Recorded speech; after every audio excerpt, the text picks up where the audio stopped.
저는 결혼식 2주 전까지 세상에서 가장 행복한 여자라고 믿었어요.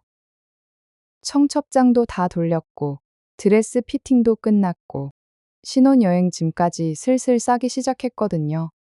예식장 최종 점검도 했고, 부케도 골랐어요. 모든 게 완벽했어요. 근데 그날 밤, 제 인생이 완전히 무너졌어요. 약혼자가 사라졌어요. 연락도 없이 설명도 없이 그냥 증발해버렸어요. 잠깐. 이 이야기 끝까지 들으실 거면 지금 구독 눌러주세요. 이 채널은 파혼, 연애, 결혼 실화만 다룹니다. 구독하고 다음 이야기 놓치지 마세요. 저랑 민준이는 5년을 사귀었어요. 대학교 동아리에서 처음 만났고, 졸업하고도 계속 연애했어요. 주변에서 다들 부러워했어요.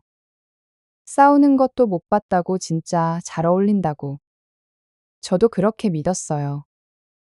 민준이가 제 운명이라고, 평생 함께할 사람이라고 프러포즈 받던 날 저는 펑펑 울었어요. 너무 행복해서요. 부모님께 인사드리고, 양가 상견례도 하고, 결혼 준비가 착착 진행됐어요. 근데 돌이켜보면 이상한 신호가 있었어요. 저만 못 본 거였어요. 결혼 준비하면서 민준이는 점점 말이 없어졌어요. 예전엔 저한테 뭐든 얘기했는데 어느 순간부터 혼자 생각에 빠져있는 시간이 많아졌어요. 괜찮냐고 물으면 회사 일이 바빠서 그렇다고 했어요. 저는 그냥 믿었어요. 결혼 앞두고 스트레스 받을 수 있지. 그렇게 생각했거든요. 결혼식 3주 전 민준이가 갑자기 출장을 간다고 했어요. 부산에 급한 일이 생겼다면서요. 이상하긴 했어요. 결혼식이 코앞인데 출장이라니. 근데 저는 의심하지 않았어요. 민준이니까요. 5년 동안 저한테 거짓말 한 적 없는 사람이니까요. 출장 간다고 나가던 날, 민준이가 저를 꼭 안아줬어요. 대그 포옹이 평소보다 길었어요. 근데 그때는 몰랐어요. 그게 무슨 의미인지. 그리고 이틀 뒤, 민준이 연락이 끊겼어요. 전화를 해도 받지 않았고 카톡을 보내도 읽지 않았어요. 하루는 기다렸어요. 바쁜가 보다 하고 이틀째도 연락이 없었어요. 불안해지기 시작했어요. 사흘째. 저는 민준이 회사에 전화했어요. 그리고 그때 처음 알게 됐어요. 민준이는 일주일 전에 이미 사직서를 냈대요. 출장 같은 건 애초에 없었던 거예요. 이에 그 순간 머릿속이 하얘졌어요. 도대체 무슨 일이 일어나고 있는 건지 아무것도 이해가 안 됐어요. 5년을 믿었던 사람이 결혼식 2주 전에 아무 말 없이 사라진 거예요. 저는 그날 밤 민준이 집 앞에 갔어요. 떨리는 손으로 초인종을 눌렀어요. 그리고 문이 열렸을 때 저는 완전히 얼어붙었어요. 문을 연 건 민준이가 아니었어요. 낯선 여자였어요. 저는 그 자리에서 숨이 먹는 것 같았어요. 심장이 쿵 내려앉았어요. 그 여자는 편한 옷차림이었어요. 마치 자기 집인 것처럼 자연스러웠어요.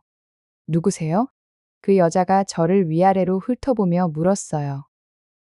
저는 입이 안 떨어졌어요. 머릿속이 하얘졌어요. 겨우 말을 꺼냈어요. 민준이 어디 있어요? 그 여자 표정이 묘하게 변했어요. 뭔가 아는 눈빛이었어요. 혹시 약혼녀분이세요? 기약혼녀. 그 단어가 귀에 꽂히는 순간 온몸에 소름이 돋았어요. 그 여자가 한숨을 쉬더니 문을 더 열었어요. 들어오세요. 얘기해야 할 것 같아요. 저는 다리가 후들거렸어요. 근데 들어갔어요. 들어갔어요. 진실을 알아야 했으니까요. 거실 소파에 앉았을 때 그 여자가 말했어요. 저는 민준이 친누나예요.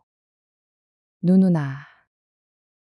그 순간 잠깐 안심했어요.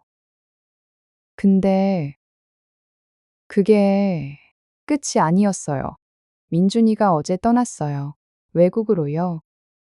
외국이요? 저는 귀를 의심했어요. 결혼식이 코앞인데 외국이라니요. 누나가 저를 안쓰럽게 바라봤어요. 어. 그 눈빛, 아직도 생생해요. 민준이가 편지 남겼어요. 꼭 전해달라고 했어요. 누나가 흰 봉투를 건넸어요. 제 이름이 적혀 있었어요. 민준이 손글씨였어요. 손이 너무 떨렸어요. 봉투를 뜯는 게 무서웠어요. 근데 열었어요. 알아야 했으니까요. 어, 편지지 2장에 빼곡하게 적혀 있었어요. 민준이 특유의 삐뚤빼뚤한 글씨체로요. 첫 줄을 읽는데 눈물이 났어요. 점준이, 미안해. 이렇게밖에 말 못해서 정말 미안해. 미안하다고요. 5년을 사귀고 결혼까지 약속해놓고 고작 미안하다고요. 손이 떨렸지만 계속 읽었어요. 바나는 널 진심으로 사랑했어. 근데 결혼은 못하겠어. 사랑했다면서요. 그럼 왜요? 대체 왜 결혼은 못한다는 건데요? 사실 나는 1년 전부터 힘들었어. 결혼 얘기 나올 때마다 숨이 막혔어. 1년이요. 1년 동안 혼자 그런 생각을 했대요. 저한테 한마디도 없이요. 저는 아무것도 몰랐어요. 민준이가 그렇게 고통받는 줄 전혀 몰랐어요. 근데 편지에는 더 충격적인 내용이 있었어요. 민준이가 도망친 진짜 이유요. 결혼이 무서웠던 게 아니었어요. 이유는 전혀 다른 데 있었어요. 쾌그 문장을 읽는 순간 저는 완전히 멍해졌어요. 분노도 슬픔도 아무 감정이 느껴지지 않았어요. 누나가 조심스럽게 물었어요. 괜찮으세요? 괜찮냐고요? 전혀 괜찮지 않았어요. 세상이 무너지는 기분이었어요. 펴, 편지에 적힌 그 한 줄이 제 5년을 완전히 부정해버렸거든요. 편지에는 이렇게 적혀 있었어요. 이 사실 나는 1년 전에 다른 사람을 만났어. 다른 사람이요. 저랑 결혼 준비하면서 다른 여자를 만났다고요. 눈앞이 깜깜해졌어요. 글자가 흐릿하게 보였어요. 눈물 때문이었어요. 처음엔 그냥 친구였어. 근데 어느 순간 그 사람한테 마음이 갔어. 이 마음이 갔대요. 고작 그 한마디로 1년을 설명하더라고요. 그럼 저는요, 저한테 보낸 1년은 다 뭐였냐고요? 같이 예식장 보러 다닐 때도, 신혼집 인테리어 고를 때도, 어, 어, 저한테 사랑한다고 말할 때도 다른 여자 생각한 거예요? 속이 미어졌어요. 토할 것 같았어요. 편지는 계속됐어요. 널 떠나려고 몇 번이나 결심했어. 근데 그때마다 네가 너무 행복해하는 얼굴을 보면 말을 못 꺼냈어. 그러니까 저한테 차마 말을 못해서 도망친 거예요. 5년 동안 모든 걸 나눈 사람한테 마지막 인사도 없이 떠난 거예요. 비겁하다고 생각했어요. 너무 비겁하다고요. 이내가 미워할 거 알아. 미워해도 돼. 근데 이대로 결혼하면 우리 둘 다 불행해질 것 같았어. 채 불행이요. 저는 행복했거든요. 민준이만 불행했던 거예요. 혼자 불행하면서 저한테는 행복한 척했던 거예요. 그게 더 잔인하게 느껴졌어요. 솔직하게 말해줬으면 차라리 나았을 텐데요. 편지 마지막에는 이렇게 적혀 있었어요. 좋은 사람 만나. 너는 충분히 그럴 자격이 있는 사람이야.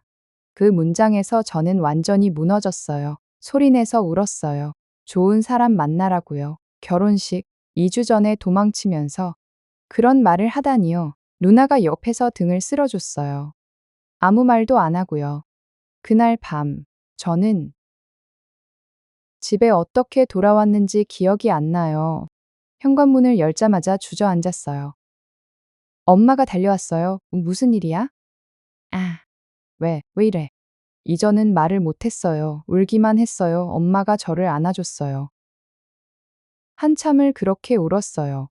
다음 날, 저는 결혼식 취소 연락을 해야 했어요.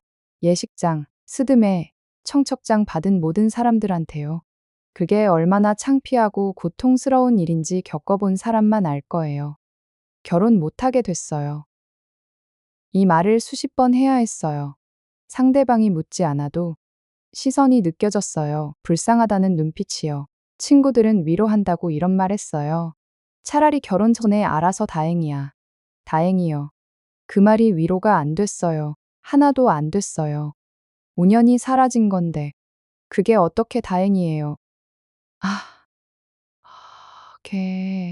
저는 한동안 방에서 안 나왔어요. 밥도 안 먹고 사람도 안 만났어요. 민준이 사진을 보면서 울다가 화가 나서 찢어버리다가 또 울었어요. 왜 나한테 이러는 건지, 도대체 내가 뭘 잘못한 건지 계속 생각했어요.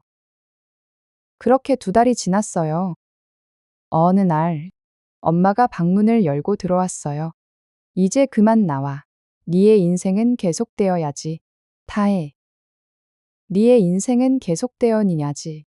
엄마 눈에도 눈물이 고여 있었어요. 딸이 무너지는 거 보는 게 얼마나 힘들었을까요? 그날 처음으로 밖에 나갔어요. 햇빛이 너무 눈부셨어요. 굿떡으면서 생각했어요. 민준이 없이도 세상은 돌아가고 있더라고요.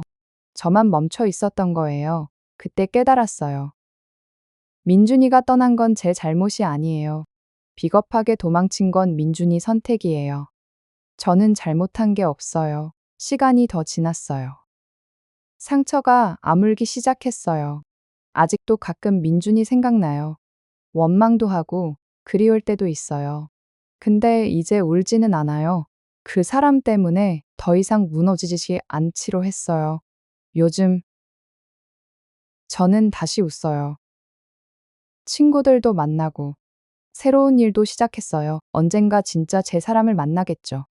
도망치지 않는 사람을요. 결혼식 2주 전에 사라진 남자 때문에 저는 오히려 강해졌어요. 이게 제 이야기예요. 혹시 비슷한 경험 있으시면 댓글로 나눠주세요. 여러분은 혼자가 아니에요. 다음 이야기에서 또 만나요.